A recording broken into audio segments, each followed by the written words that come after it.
Buenas tardes, ¿alguien por acá? Buenas tardes.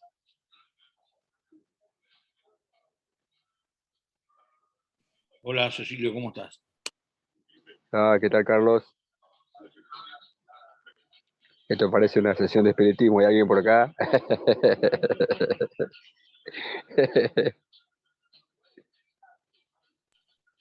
Te hago una pregunta ya que estás. El final de este es el día 30, ¿no? Así es, como comentan. ¿Y el recuperatorio el 9? Exactamente. No, bueno, no para anotar, estaba anotando acá. Sí, igualmente ustedes son los que tienen que... Bueno, yo porque yo ya quedé afuera, lamentablemente. ¿Cómo Pero están, chicos? ¿Ah, vos quedaste afuera? No, no sabía. sí, pero no me pude presentar para rendir. Claro, no te puedes presentar, tenés que dar la libre, la va a dar libre. Claro, exactamente, ahí estamos en eso. Ya vamos ahí, a la recta final. Buenas tardes, profesora. ¿Cómo andan? Hola, ¿qué tal? Pero te conviene seguir acá las clases, así vas más. Sí, sí, por supuesto, no, los brazos no lo voy a bajar, por supuesto, tengo que seguir aprendiendo.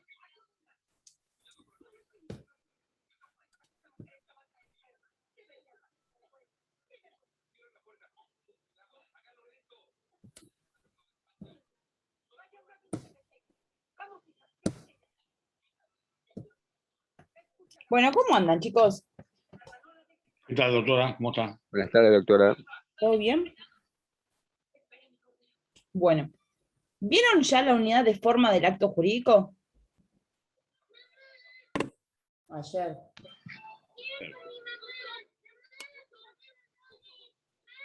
¿La vieron? Sí, ayer.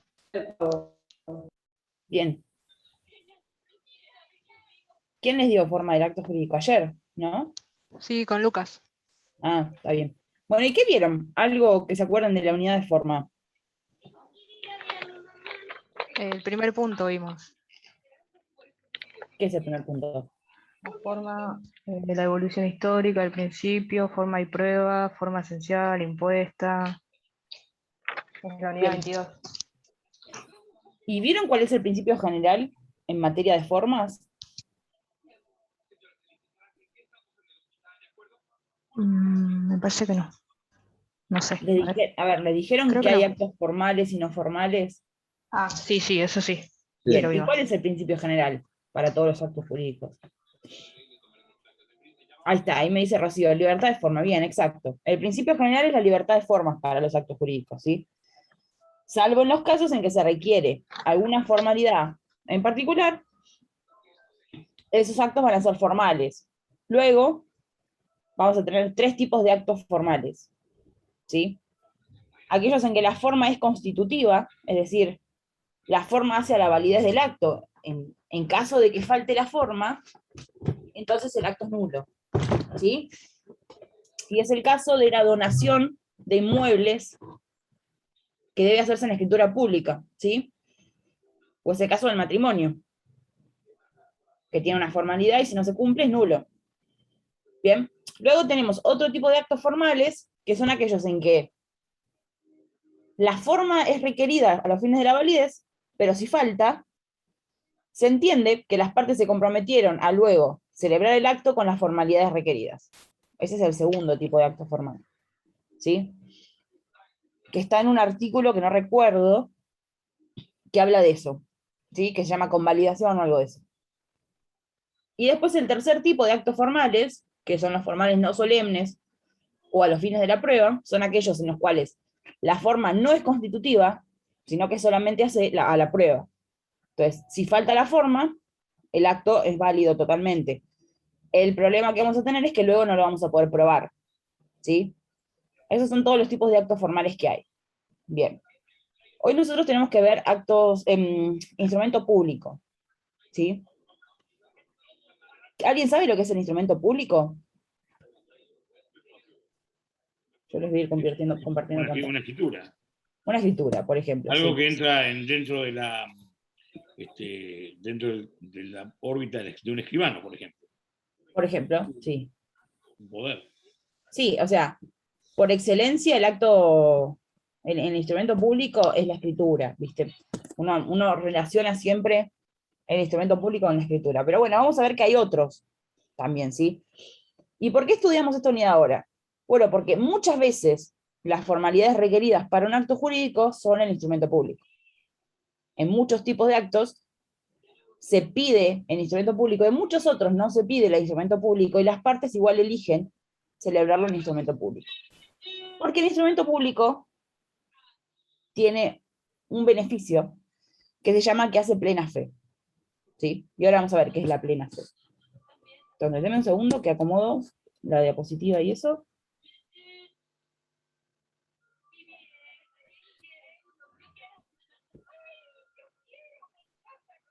Vamos a ver.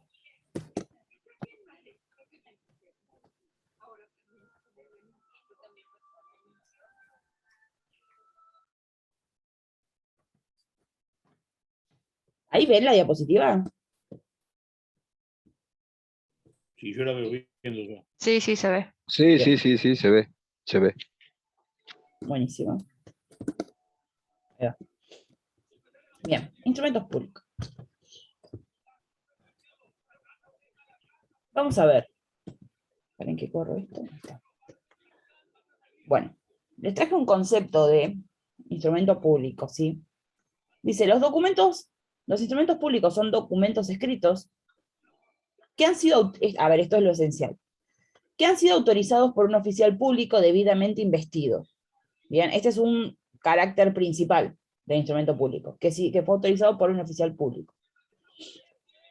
Bueno, el oficial público dice que actúa dentro de los límites de su competencia, observando las formalidades que establece la ley, y que está dotado de fe pública en algunos de sus contenidos. Bien. Entonces, dos aspectos relevantes de esta definición. Uno es este dato característico, que es lo que define al instrumento público, que es la presencia, la intervención de un oficial público en el proceso de su confección. ¿Sí? Sí, Eso es lo que hace que algo se llame instrumento público. Y lo que dice al final es un efecto de eso. Es un efecto del instrumento público. El instrumento público hace fe pública. Está dotado de fe pública. ¿Sí? Y la fe pública produce la plena fe. Ahora lo vamos a ver. Pero estas son las dos características principales. La intervención de un oficial público y la fe pública que hacen los instrumentos públicos. Ahora, yo les pregunto a ustedes, ¿para qué sirve un instrumento público? bueno, para dar fe de lo que se compró, se hizo un acto, Exacto. jurídico. Entonces me sirve para dar fe, para acreditar un acto jurídico, ¿no? Es decir, yo celebro una compraventa, la instrumento en el instrumento público, y ese instrumento público da fe de que la compraventa efectivamente existió y cómo fue. ¿No, Cecilio? Sí, Bien. Pero yo también puedo, con un instrumento público, dar fe de ciertos hechos, no solamente de actos jurídicos. Por ejemplo, yo tengo que, a ver, a mí mi empleador me dijo, no vengas más a trabajar. ¿Sí? Y yo le dije, no, usted me tiene que echar si quiere que no venga más a trabajar. Y él me dijo, no vengas más. Yo, al día siguiente, para reclamar mi puesto laboral, tengo que volver al trabajo. Y tengo que ver si ahí me niegan tareas. ¿Sí? ¿Por qué? Porque si yo no voy, mi empleador va a decir que yo abandoné el trabajo y me va a echar sin indemnización. Entonces yo tengo que probar que fui al trabajo y que fue mi empleador el que me negó tareas. ¿Cómo lo pruebo? ¿Se les ocurre? en este caso Con con un con, escribano hasta el lugar de labor, digamos. Exacto, va un escribano. Y lo que labra ahí no es una escritura, sino un acta. ¿Por qué? Porque las actas sirven para constatar hechos, no actos jurídicos. ¿Sí? Entonces, con un instrumento público puedo dar fe de la celebración de un acto jurídico o dar fe de ciertos hechos que sucedieron frente al oficial público. Bien, tengo esas dos posibilidades. Bien. Bueno. Acá tenemos este concepto que suele ser problemático. Uy, perdón. Acá tenemos este concepto que suele ser problemático porque lo suelen confundir fe pública con plena fe. Entonces, yo les voy a pedir que no lo confundamos. ¿Sí? Fe pública y plena fe son cosas distintas. Aunque la plena fe es un efecto de la fe pública. Bien. Van a ver, esto que les dije hoy. Los instrumentos públicos gozan de algo que se llama fe pública si son otorgados con todas las formalidades, ¿sí? Y mediando la presencia de un oficial público. ¿Sí? Ahora, ¿qué es la fe pública? La fe pública es esta autoridad, es cierta autoridad que tiene el documento, ¿sí? Y esta autoridad deriva del autor. El autor del documento es el oficial público. Y la fe pública, que es esta autoridad, produce dos efectos. Por un lado, la autenticidad, es decir, se presume auténtico, es decir, cierto, el contenido del instrumento público, ¿sí? Que fue firmado por las partes y por el oficial. Es decir, todo lo que se relata dentro se considera verdadero, cierto, ¿sí? Y otro efecto de la fe pública, de nuevo, la fe pública es una autoridad. La autenticidad y la plena fe son efectos de la fe pública, ¿sí? La plena fe, que es muy importante esto, significa que el instrumento hace plena fe de aquello que contiene. Es decir, no se requiere de ninguna otra prueba para tener por acreditada la realidad de su contenido. Vamos a ver. Yo les voy a poner un ejemplo.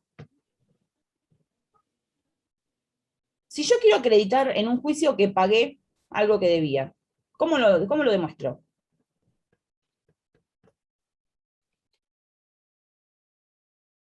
Podés Con el presentar un recibo.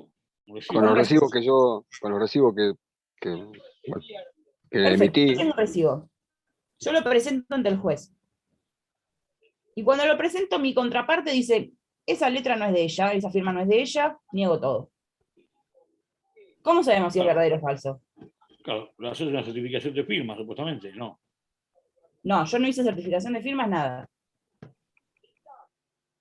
¿Cómo sabemos si es mi firma o no? Perdón, firma de la contraparte. Si vos Se puede hacer una pericial caligráfica. Sí, sí. Entonces, Pero, cuando yo presento un instrumento privado, porque eso es un instrumento privado, tengo que ofrecer otras pruebas para dar cuenta de que el instrumento privado dice la verdad. No alcanza con el instrumento privado. ¿Por qué? Porque ante la negativa de la parte contraria, ante el desconocimiento del documento, el documento cae. ¿Sí? Esto no pasa con el instrumento público, porque el instrumento público no puede ser negado por la otra parte.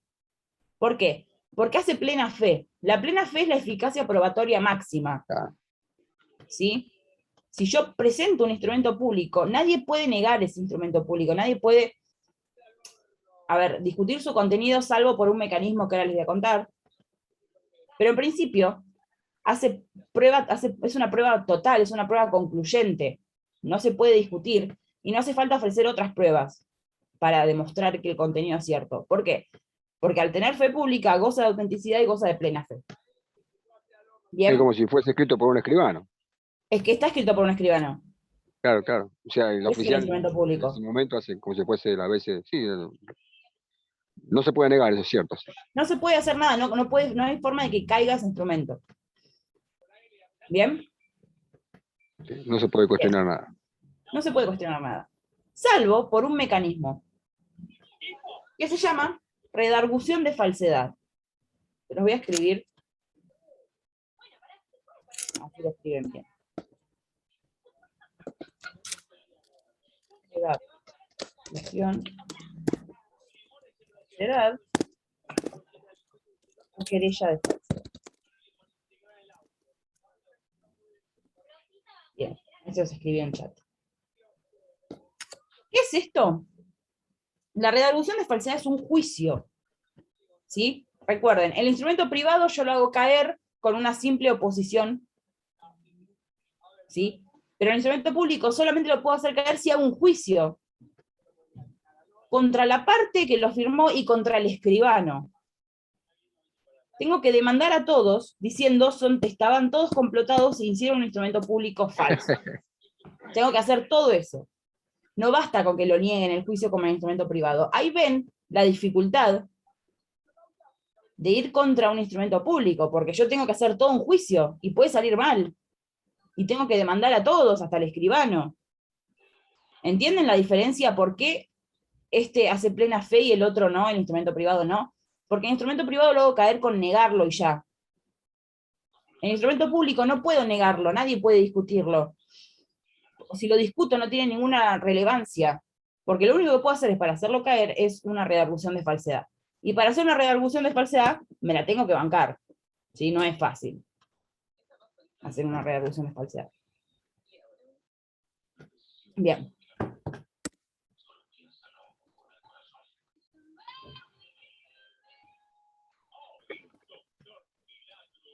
Bien, dice Rivera que hay 3 clases de fe pública, ¿sí? Según en qué poder recaiga la buena fe. Si en el ejecutivo, en el judicial o en los escribanos, ¿sí? La fe pública administrativa es, bueno, es aquella que recae sobre la actividad de un funcionario del Poder Ejecutivo. A ver, la idea es que ustedes acá vean que es cierto que las escrituras y las actas notariales de escribano son instrumentos públicos, pero no son los únicos. Entonces, vamos a ir nombrando otros, van a ver. Les decía, la fe pública administrativa es cuando recae sobre los instrumentos que otorga, que autoriza un funcionario del Poder Ejecutivo, como por ejemplo un certificado de nacimiento. Cuando ustedes piden un certificado de nacimiento, una partida de nacimiento, esa partida es un instrumento público, ¿sí? Si yo la presento en un juicio, nadie podría negar y decir, el registro miente. Porque para eso tienen que denunciar a todos los empleados del registro y demás.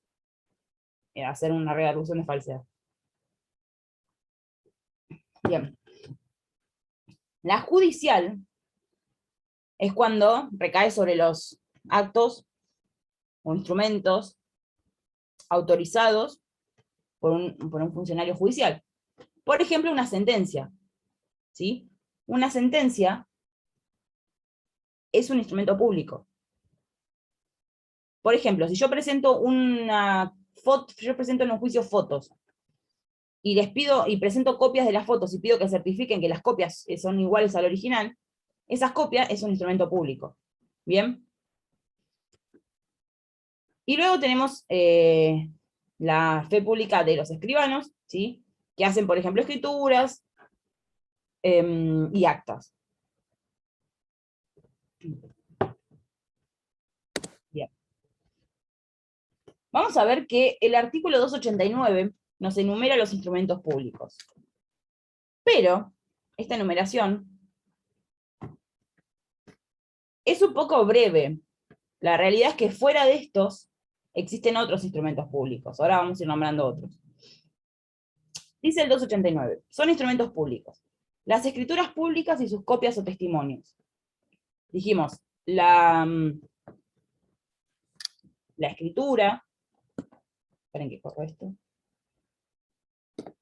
La escritura es el instrumento público por excelencia, ¿sí?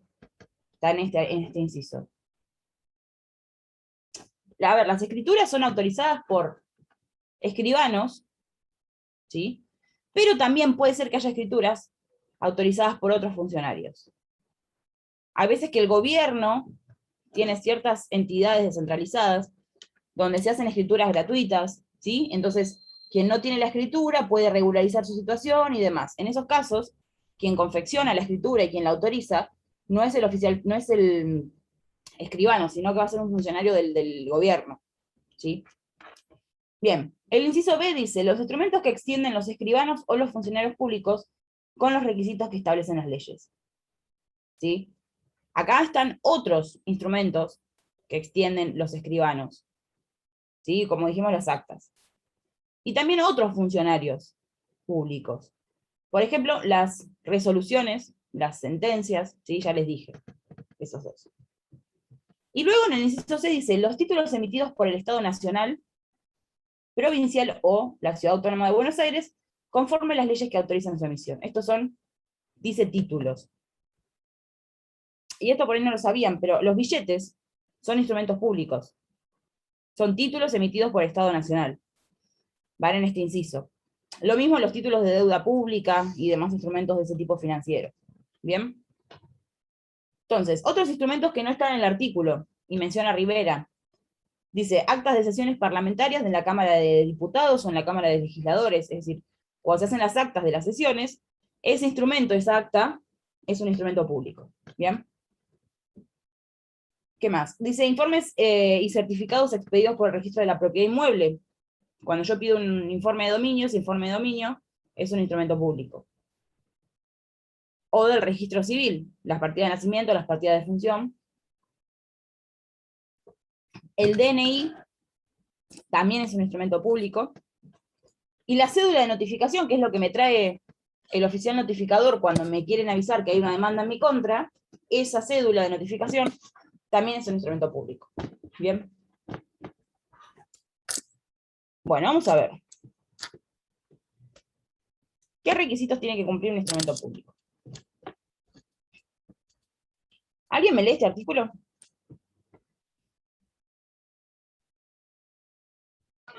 ¿Quiere que lo lea, doctora? Sí, dale. Artículo 290. Requisitos del instrumento público. Son requisitos de validez del instrumento público. A.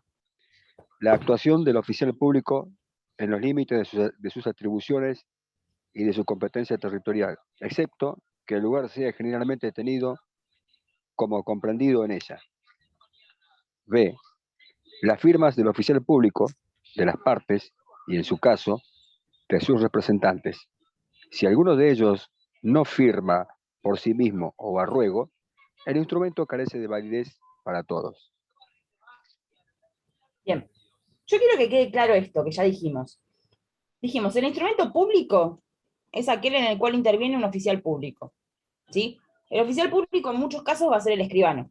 En muchos otros casos va a ser el juez, van a haber un montón de oficiales públicos. Ya dijimos quiénes pueden emitir instrumentos públicos y esos son los oficiales públicos. Bien.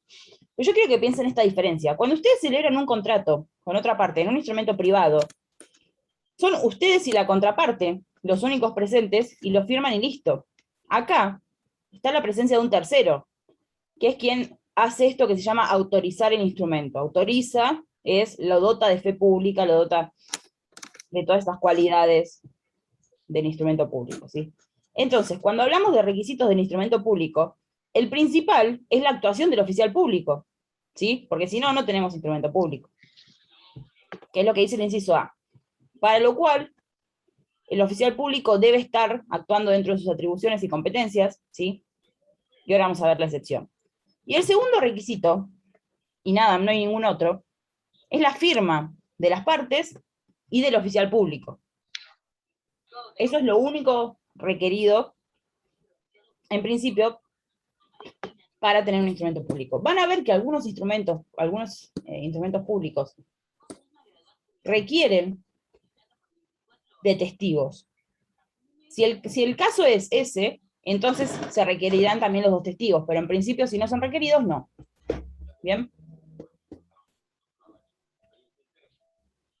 Acá me dicen, ¿una multa o una infracción de tránsito es un instrumento público? Es que no sé qué es lo que te dan, yo no manejo, por eso. No sé qué es lo que te dan. ¿Te dan una constancia de deuda? Nunca vi ese instrumento. No, por la multa te dan una boleta, Y bueno, la boleta no es un instrumento público. que la hace el inspector de tránsito. Claro, Es no, un nunca vi. acta, ¿eh? En algunos casos hay un acta. Pues si te viene la municipalidad a inspeccionar el negocio, te hace un acta de inspección. Capaz que. No Sí, sé sí, sí, si te hacen un acta, sí. Sí. Bien, La boleta creo que dice acta de infracción o algo por el estilo. está bien.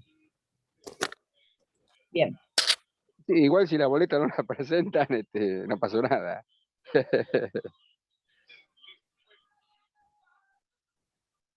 Bueno, dijimos, estos dos son los requisitos. Bien, vamos a ver primero los requisitos respecto del oficial público, y luego vamos a ver los requisitos de firma, ¿sí? Porque básicamente esos son los dos. Bien. ¿Quiénes son entonces los oficiales públicos? Dijimos los escribanos, que también los llamamos notarios, los funcionarios del Poder Ejecutivo, ¿sí? Como el jefe del registro civil, funcionarios del registro civil, funcionarios del Poder Legislativo, los presidentes de las cámaras, ¿sí? de diputados y de senadores, y funcionarios del Poder Judicial, que son los magistrados, es decir, los jueces, y los secretarios. Y algún otro funcionario puede llegar a ser oficial público. Bien, ahora, dijimos en el artículo anterior que el oficial público, esperen que entró alguien. Dijimos en el artículo anterior que el oficial público debía estar actuando dentro de su competencia y sus atribuciones, ¿sí? Ahora, ¿qué es la competencia del oficial público? A ver, es la aptitud que le reconoce la ley a un oficial público en relación a la materia y al territorio, es decir, aquellos casos en los cuales un oficial está autorizado a intervenir, sea por la materia o sea por el territorio. Entonces, vamos a suponer que yo tengo un escribano, los escribanos tienen competencia en la provincia de Buenos Aires, por ejemplo, ¿sí? Ahora, ¿puede ejercer fuera de la provincia de Buenos Aires? ¿Puede autorizar instrumentos fuera de la provincia de Buenos Aires? No puede, No. porque sería incompetente. Bien, ahora vamos a ver cómo funciona esto. Bien. Dice acá la diapositiva, competencia en razón de la materia. No todos los oficiales públicos pueden autorizar los mismos instrumentos.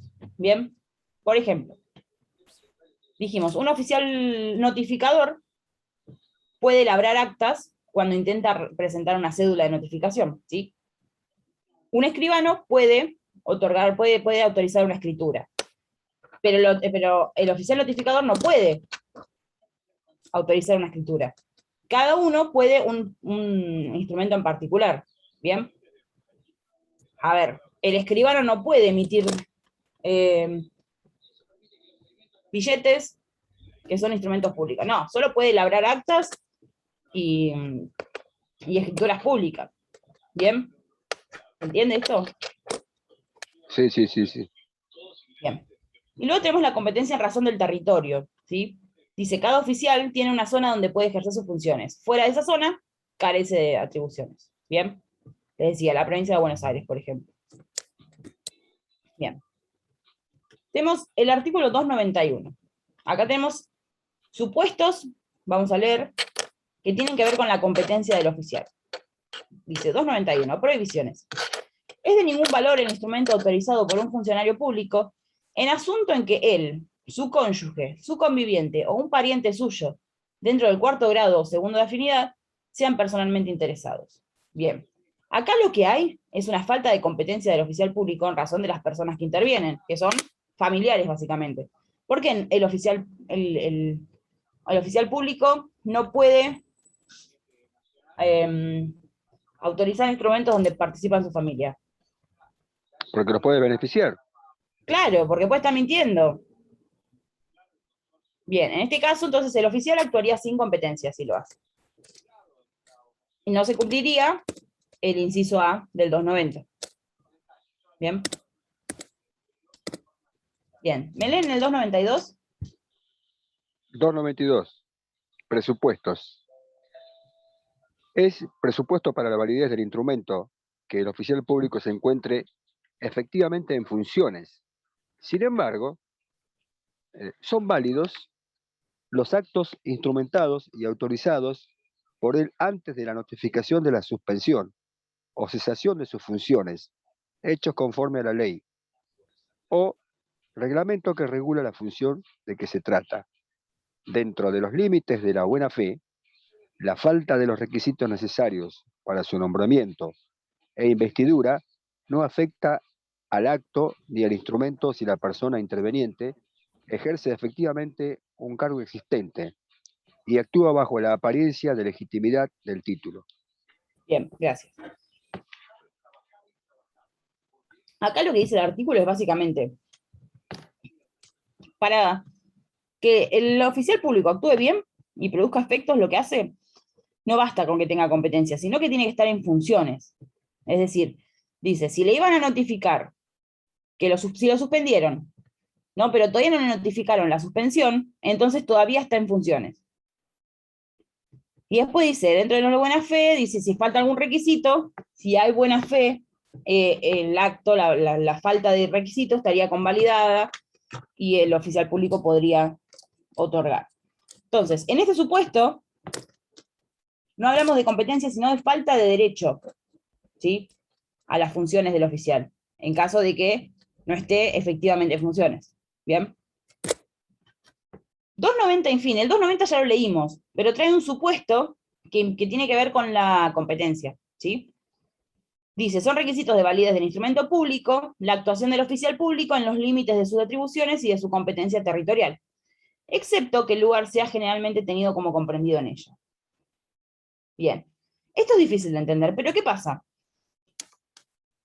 La situación es la siguiente, dice, el oficial público tiene que actuar dentro de su competencia, dentro de su territorio.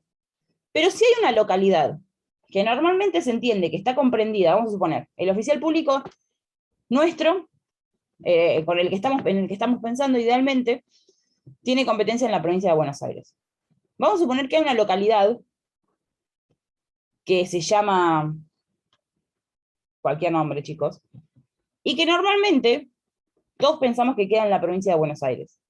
Pero resulta que está justo en el límite con La Pampa y nadie tiene muy en claro. Bueno, si se entiende que esa localidad está comprendida en la provincia de Buenos Aires, generalmente, como dice el artículo, entonces va a tener competencia el oficial. ¿Entienden? Es un supuesto muy raro. Pero el código lo dice. Ahora, si no está generalmente tenido como comprendida en la provincia, entonces el oficial va a estar sin competencia territorial. ¿Bien? Bien. Y fíjense este artículo, que es muy interesante, dice.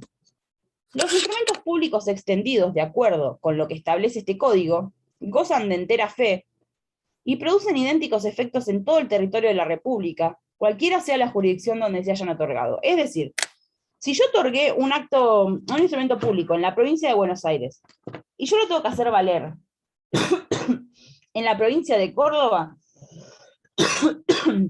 ese instrumento público hace plena fe en todo el país. Aunque lo haya celebrado acá, me sirve para cualquier parte del país, produce idénticos efectos. ¿Bien? Más allá de que quien lo autorizó tiene que ser alguien que tenga competencia en razón del territorio. ¿Bien? ¿Entienden hasta acá? Sí, profe. Bien. Por ejemplo, ¿qué es lo que sería? Por eso, vamos a suponer que yo celebré un contrato de compraventa en escritura pública acá. Y yo me voy a vivir a Córdoba. Y me llevo ese instrumento. Luego, si en Córdoba tengo algún problema legal y tengo que acreditar la compraventa, me sirve ese instrumento aunque haya sido autorizado en la provincia de Buenos Aires. ¿Entendés? No, bien, bien, bien. Eso, Cecilio. Bien.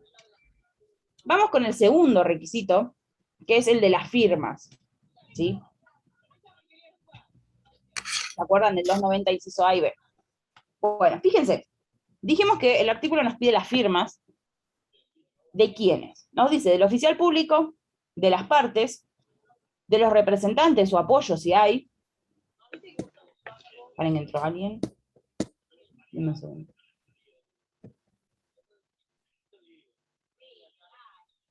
Bien. Entonces dijimos, ¿quién tiene que firmar? El oficial público, las partes, los representantes y los apoyos de las partes si hay. Y les dije, los testigos, cuando el acto requiere testigos. ¿Sí? Bien. Sí. Entonces vamos a leer el 295 que nos dice qué testigos son inhábiles para actuar en instrumentos públicos, ¿sí? En el momento de la ¿Se lo leo? autorización. Sí, léelo, por favor. Artículo 295. Testigos inhábiles. No pueden ser testigos en instrumentos públicos. A. Las personas incapaces de ejercicio y aquellas a quienes una sentencia les impide ser testigo en instrumentos públicos. B. Los que no saben firmar. C. Los dependientes del oficial público. D. El cónyuge, el conviviente y los parientes del oficial público, dentro del cuarto grado y segundo de afinidad. Error común sobre la idoneidad de los testigos, salva la eficacia de los instrumentos en que han intervenido. Bien. Entonces, ¿quién no puede ser testigo? Personas incapaces o alguna persona que tenga una sentencia de restricción a la capacidad donde se le impide puntualmente ser testigo en instrumentos públicos. Los que no saben firmar, perfecto. Después dice los dependientes del oficial público. Los dependientes son los empleados del oficial público. Y por razones lógicas no pueden ser testigos. Porque podría estar mintiendo todos. A ver, el testigo tiene que ser alguien que sepa de verdad, ¿sí?, lo que se le pregunta. Ellos no pueden ser. Y después dijimos el cónyuge, el conviviente y el pariente del oficial público, ¿sí? Por lo mismo. Y fíjense que el último párrafo dice el error común sobre la idoneidad de los testigos. ¿Qué significa? Significa que si yo cometí un error y pensé de buena fe, ¿no?, y con cierta diligencia, que el testigo era hábil, pero no lo era, entonces si el error es un error de estas características, se permite que el testigo sea válido, ¿sí? Sea hábil. ¿Bien? Bien. Ahora, ¿se les ocurre algún instrumento público donde no se cumpla este requisito de la firma? ¿Algún instrumento público sin firma se les ocurre? Hoy dijimos alguno.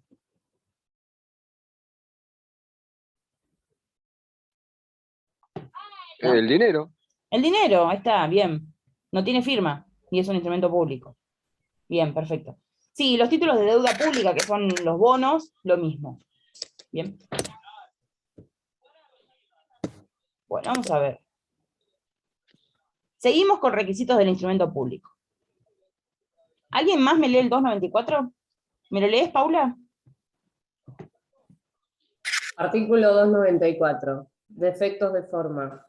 Carece de validez el instrumento público que tenga enmiendas, agregados, borraduras, entrelíneas y alteraciones en partes esenciales si no están salvadas antes de las firmas requeridas. El instrumento que no tenga la forma debida vale como instrumento privado si está firmado por las partes. Bien. Entonces, no podemos hacer borraduras, tachaduras, no podemos hacer nada de eso en los instrumentos públicos, salvo que después lo salvemos. Abajo ponemos vale y lo que arreglamos, ¿sí? Pero debe estar antes de las firmas, todo eso. Y después dice, ¿qué pasa si yo con hago un instrumento público y no cumple con estos requisitos? Bueno, sirve como instrumento privado siempre que lo hayamos firmado las partes, porque si no, no sirve como nada. ¿Bien? Bien. Vamos a ver lo de la eficacia probatoria, que es esto que hoy hablamos, de la plena fe, ¿sí? Dijimos, gozan de fe pública, la fe pública deriva entonces en dos cualidades que son la autenticidad y la plena fe. La plena fe en particular es esta máxima habilidad probatoria, dijimos, ¿sí? Entonces vamos a ver bien cómo funciona la plena fe. ¿Por qué? Porque algo que ustedes no sabían y que nos dice este artículo está muy mal redactado, pero el artículo nos dice, no todo el contenido del instrumento hace plena fe. Ojo. Vamos a ver qué cosas hacen plena fe y qué cosas caen con una simple prueba en contrario, con la negación que decíamos del instrumento privado. Es decir, hay partes del instrumento público que hacen plena fe y no pueden ser discutidas, salvo mediante redargución de falsedad. Pero hay otras que pueden ser discutidas porque no gozan de esta cualidad de plena fe. Entonces, si alguien me lee el 296, lo charlamos. ¿Lo leo, doctora? ¿Vale? Artículo 296, eficacia probatoria. El instrumento público hace plena fe. A. En cuanto se ha realizado el acto, la fecha, el lugar y los hechos en que el oficial público enuncia como cumplidos por él o ante él, hasta que sea declarado falso en juicio civil o criminal. B. En cuanto al contenido de las declaraciones sobre convenciones, disposiciones, pagos, reconocimientos y enunciaciones de hechos directamente relacionados con el objeto principal del acto instrumentado, hasta que se produzca prueba en contrario. Bien. Entonces, el inciso A nos dice, la existencia del acto, la fecha, el lugar y los hechos que sucedieron frente al oficial público o que realizó el oficial público, esas cosas hacen plena fe. Plena fe como eficacia probatoria máxima, ¿sí? y solo pueden ser declarados falsos mediante redargución de falsedad o querella civil o criminal de falsedad. Bien, entonces estos elementos sí hacen plena fe. Ahora, en el inciso B nos dice todas las cosas que no hacen plena fe del instrumento público. Es decir, en un mismo instrumento tengo partes que sí, partes que no. El contenido de las declaraciones sobre convenciones, dice, disposiciones, pagos siempre que no hayan sido hechos frente al oficial. Es decir, yo digo, antes de venir le pagué, y el oficial toma nota, dice, que la parte dice que antes de venir le pagó. ¿Eso hace plena fe? No, porque no pasó frente al oficial. Puede que yo nunca le haya pagado. Bien, dice, reconocimientos y enunciaciones de hechos directamente relacionados con el objeto principal, hasta que se produzca prueba en contrario. Es decir, no tengo que hacer respecto de esos elementos una redargución de falsedad. Basta con que lo niegue, como si fuera un instrumento privado. ¿Bien? ¿Lo entienden eso? Es muy importante ese artículo. Y fíjense, Rivera da un ejemplo, dice. Da este fragmento de lo que sería una escritura. Dice, Buenos Aires, 10 de julio de 2015. Comparecen Juan López como vendedor y Alberto Rodríguez como comprador. Y el primero, es decir, López, dice vender el inmueblecito en calle tal, por el cual se convino un precio de 10.000 pesos, de los cuales 5.000 se pagan en este acto, frente a mí, escribano autorizante, y el vendedor declara haber recibido la suma restante antes de ahora. Bien. Entonces dice Rivera, ¿qué parte de esta escritura hace plena fe? Bueno, dice, el lugar, Buenos Aires. La fecha, ¿sí? Dice, hace plena fe también de que comparecieron López y Rodríguez, de que dijeron comprar y vender, pero no que compraron y vendieron, sino que dijeron comprar y vender. Que se pagaron 5.000 pesos, los 5.000 que se sucedieron frente al escribano, ¿sí? Y que López y Rodríguez dijeron que los 5.000 se habían pagado antes, pero no hace plena fe de que se hayan pagado, sino solamente de que se dijo que se pagaron, porque no pasó frente al oficial. ¿Entienden la diferencia? Sí, sí, sí. Bien. A ver cuánto tiempo nos queda. Está bien.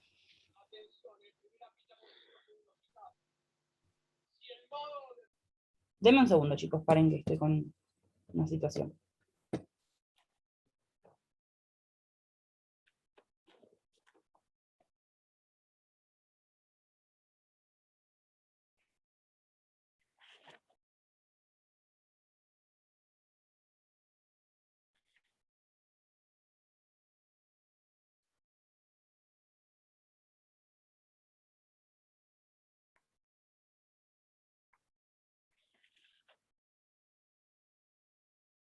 Bien, ya estoy. Bueno, vamos a leer entonces el 297, que habla también de requisitos formales, ¿sí? Dice, los testigos de un instrumento público y el oficial público que lo autorizó no pueden contradecir, variar ni alterar su contenido si no alegan que testificaron o otorgaron el acto siendo víctimas de dolo o violencia. Es decir, una vez que fuiste testigo o fuiste oficial público en un instrumento, no podés negar nada de lo que hiciste, salvo que digas que estabas siendo víctima de dolo o violencia. ¿Bien? Bueno, estos son instrumentos públicos en general. Nosotros ahora tenemos que ver escritura pública, que es un tipo de instrumento en particular. Bien, vamos a leer el 299, si alguien me lee. Yo lo leo. Dale. Dice artículo 299, escritura pública, definición. La escritura pública es el instrumento matriz extendido en el protocolo de un escribano público o de otro funcionario autorizado para ejercer las mismas funciones, que contienen uno o más actos jurídicos. La copia o testimonio de las escrituras públicas que expiden los escribanos es instrumento público y hace plena fe como la escritura matriz. Si hay alguna variación entre esta y la copia o testimonio, se debe estar al contenido de la escritura matriz. Bien, gracias. Bueno, resulta que la escritura pública son estos instrumentos que labra el escribano, ¿sí? Pero, a ver, todos ustedes habrán visto alguna escritura pública y la deben tener alguna en su casa, probablemente. Pero eso que ustedes tienen no es la escritura original. Eso es un primer testimonio o una copia. Es decir, las copias de las escrituras se llaman testimonios. Fíjense que la copia o el testimonio es igual de público, está en un instrumento público como la escritura original. ¿Sí? Ahora, ¿cuál es la escritura original? Bueno, la escritura original es la que hace el oficial y se la queda y la pone en un libro que se llama protocolo. ¿Sí? Entonces en el protocolo va juntando muchas escrituras, ¿sí? Y a veces con la escritura se agrega algún documento y van guardando todo eso. De manera que el protocolo es un libro matriz, ¿sí? Es decir, si el día de mañana, en 50 años, alguien necesita una escritura que está en ese protocolo, va a estar. ¿Entienden? Entonces, la escritura original, la escritura matriz, es la que está en el protocolo. Lo que tenemos nosotros son primer testimonio o copias, que es lo mismo. ¿Bien?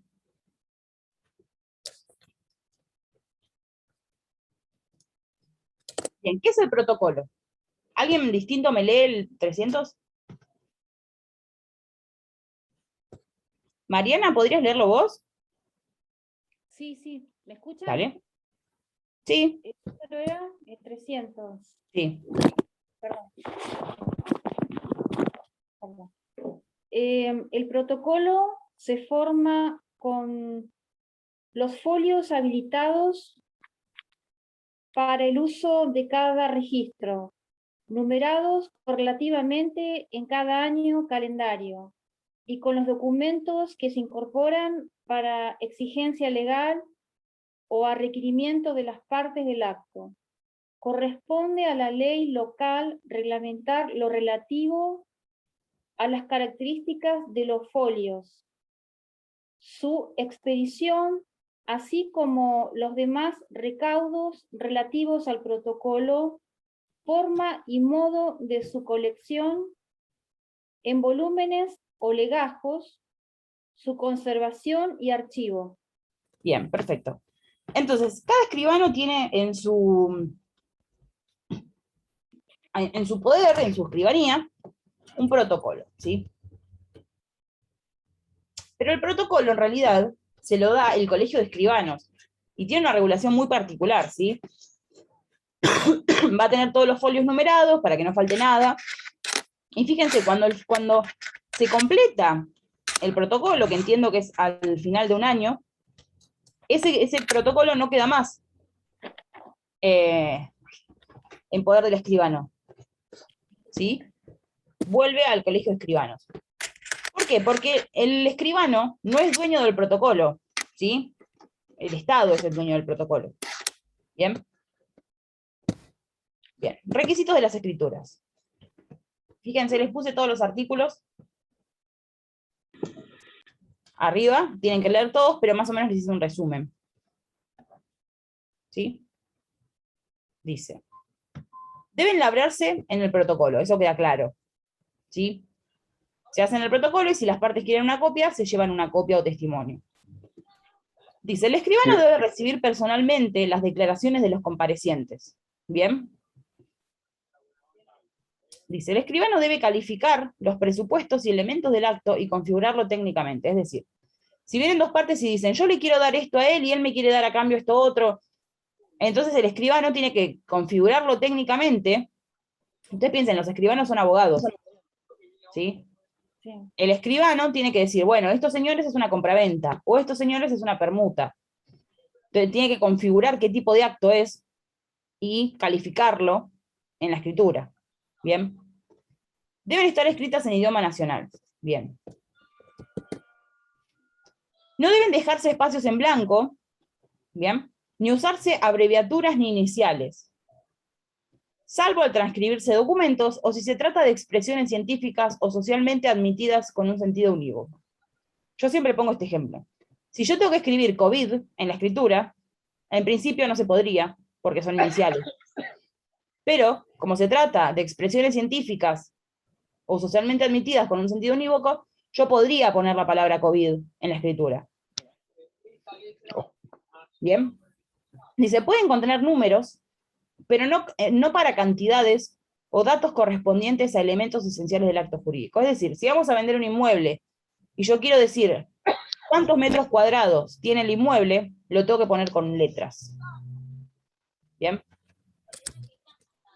Dice, deben mencionar el lugar y la fecha del otorgamiento. Esto lo sabemos. Debe decir lugar y fecha, y de hecho dijimos, respecto del lugar y la fecha, hacen plena fe.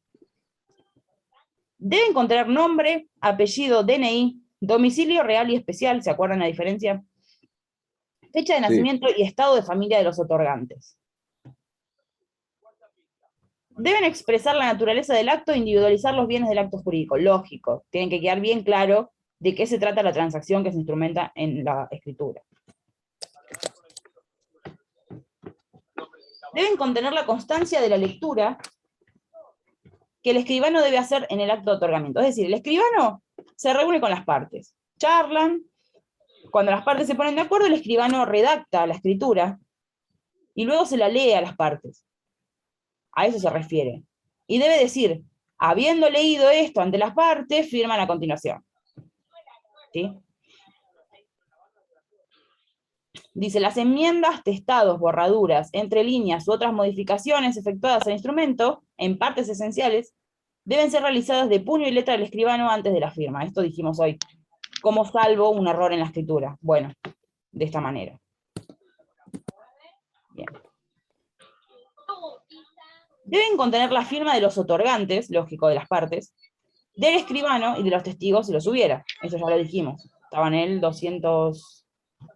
¿Qué número era? Esperen que no me acuerdo.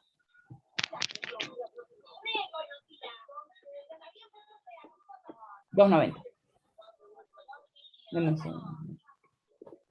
Bien, debe entonces contener la firma de los otorgantes, del escribano y de los testigos. Dice, la identidad de los comparecientes debe justificarse por la exhibición del documento idóneo, o por la afirmación del escribano de conocer a la persona. Pero el escribano, a ver, probablemente no conozca a todos sus clientes, por lo tanto, tenés que presentarte con DNI, ¿sí? Porque es la única forma de acreditar identidad. Dice, si el otorgante de la escritura es un representante, ¿se acuerdan que hablábamos la semana pasada de que cuando el otorgante y la parte no son la misma persona, hay una representación? Sí. Si el otorgante es un representante, el escribano debe exigir la presentación del documento original que lo acredite, el que ha de quedar agregado en el protocolo. Entonces pensemos. Dijimos los 3 tipos de representación la semana pasada. La de las personas jurídicas, la del 101 y la representación voluntaria. Si yo soy representante de los casos del artículo 101, es decir, yo soy el padre del menor, soy representante, ¿cómo acredito que soy representante frente al escribano? Y mediante el acta de que tiene que tener que él es representante. ¿Qué acta? Acta de nacimiento. Exacto, el acta de nacimiento del menor. Niño. Con eso acredito que soy su representante. Claro. Si yo soy... Claro. Y un documento Si yo soy que representante de acredite- una sociedad... Ah, perdón, Mariana, ¿cómo? y un documento que acredite que es el tutor o encargado del niño. Basta con la partida de nacimiento. Porque ahí dice que es el padre. No, nada más. Y si ¿Sí? el niño está en un hogar, por ejemplo, en un hogar de niños, Ahí es distinto. se encarga el representante legal. Claro, ahí es distinto. Sí.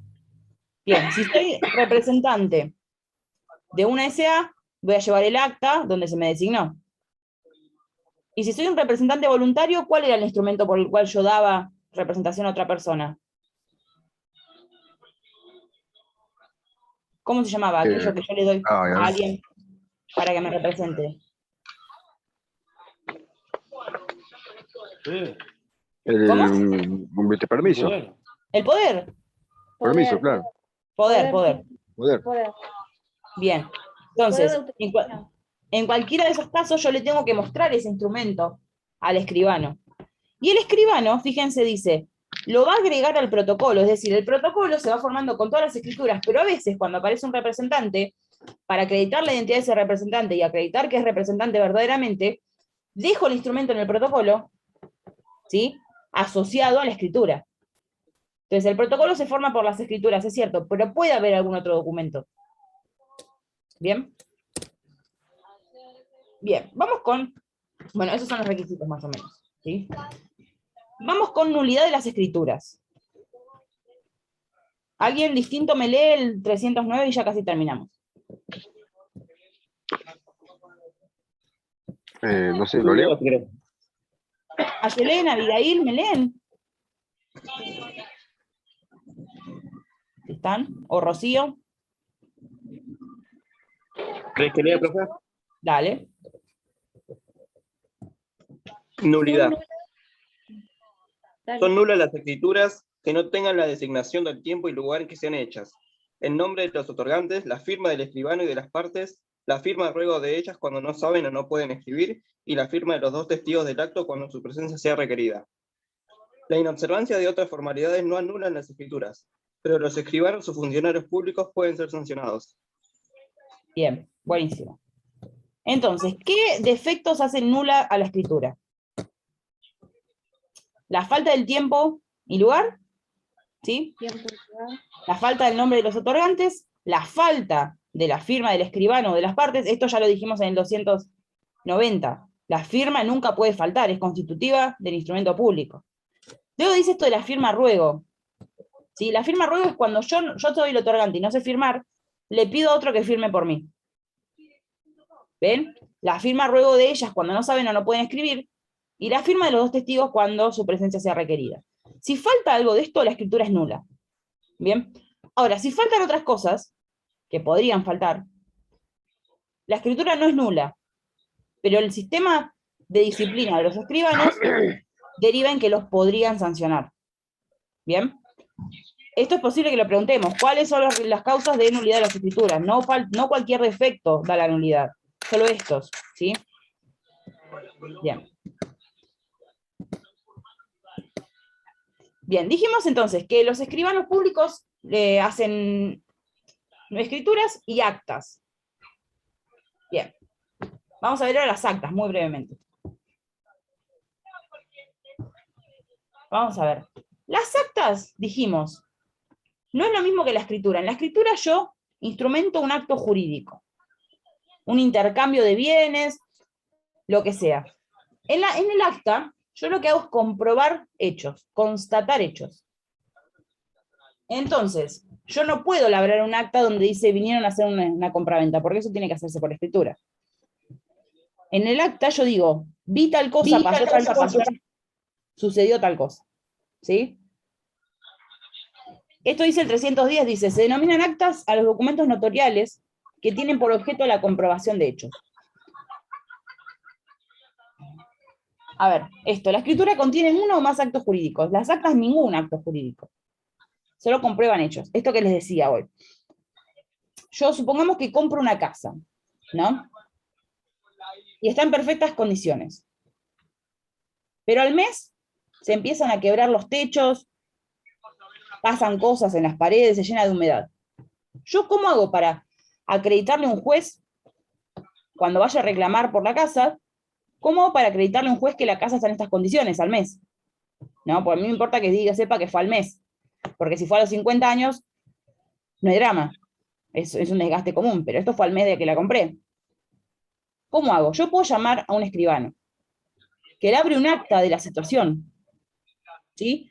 Diga, me dice presente en tal lugar, la situación es tal, se adjuntan fotos, ¿sí? Respecto de eso, va a ser plena fe la fecha y el contenido. Por lo tanto, yo le voy a poder demostrar al juez que al mes de haberlo comprado, aparecieron todos estos defectos. ¿Entienden? Lo mismo con esto que les decía. Si mi jefe me quiere echar y me retiene tareas, si yo voy con un escribano, el escribano le abre un acta diciendo que me presenté a trabajar, que se me negaron tareas, y eso después lo presentan del juez. Y no hay forma de que mi empleador diga que es mentira, porque hay un instrumento público que lo acredita. ¿Bien? Eso es un acta notarial. Esto es lo que dice el artículo. Yo les voy a pedir que de actas notariales lean brevemente los requisitos del acta y el valor probatorio del acta, que es muy similar a lo que vimos, ¿sí? Y este tema, para el parcial estudienlo, porque lo preguntamos bastante, ¿sí? Y es muy importante para la práctica esto, para la profesión. Si ustedes entienden esto, tienen más chances de ganar juicios. Disculpame. Sí. Dijiste los requisitos y qué más. Requisitos de las actas y el valor probatorio de las actas. Bien. Cecilio, ¿decías algo? Claro, no, bueno, el ejemplo, no, está bueno, ¿no? Que te echan y tienen que llamar al Claro. escribano. Pero a los fines prácticos eso no se hace, porque no sé cuánto estará que llamar a un escribano Claro. que me haga un Ese es acta, el ¿no? tema. Que bueno, estoy trabajando porque no tengo plata, imagínate, tengo que llamarme a un escribano. Sí, sí, sin duda, sale caro. Sí, Eso debe salir no, unos 7.000 pesos un acta. claro, eso te voy a decir, me parece Sí. que no, en la práctica no se debe dar eso. No, no se da. Pero se puede y funciona. Sí. Lo de la casa con problemas edilicios suele pasar más seguido. Y eso sí, porque los valores a reclamar son altos. Claro, Entonces sí, como convendría, digamos, hacer ese sí, reclamo. sí, totalmente. Sí. Bien. Bueno, chicos, acá terminamos. Espero que este tema les interese. A mí me parece un tema que está bueno, que tiene mucha más practicidad que lo que vimos la clase pasada, que era elementos del acto jurídico. Elementos del acto jurídico es un embole. Esto tiene un poco más de dinamismo. Carlos me pregunta si subo el PowerPoint. Ya lo subo, se los mando al grupo. ¿Quieren? Como hacemos Ah, siempre. bien. Bien. Ya se los mando. Bien. Bueno, chicos, ¿alguna duda? El martes tenemos clase presencial donde vamos a ver instrumento privado, que es lo contrario al público. Y ahí vamos a ver las diferencias. ¿Sí? Bien. ¿Queda claro? Centro privado. Bien. Bueno, acá alguien me dice Igual. que se tiene que ir a la facu. Los dejo libres. Cualquier cosa me mandan preguntas y ya por WhatsApp les mando la diapositiva. ¿Sí? Bien, igual yo espero Gracias. verla acá el martes. Perfecto, Se lo va a bueno. transmitir. Saludos. Adiós, Nosotros chicos. somos, Sí. como dice la otra doctora, los virtuales. Claro. Bien, quedamos catalogados así los virtuales. está bien. Bueno, la clase pasada no escucharon bien, ¿no? Sí, yo recuerdo que sí, no sé. ¿no? Bueno, yo mañana voy a tratar igual, el martes voy a tratar de que se escuche mejor. Profesora, Muy bien, disculpe, ¿tomó asistencia al principio de la clase? ¿Cómo, Walter? ¿Tomó asistencia al principio No, no de tomé la clase? asistencia. No, Ah, porque caí tarde yo. está bien, no hay drama. No te Bueno, preocupes. listo. Gracias. Bueno, chicos, Doctora, ahí les mando todo. buen fin de semana, doctora. Igualmente, Gracias, buen fin Hasta de luego. semana. Hasta luego.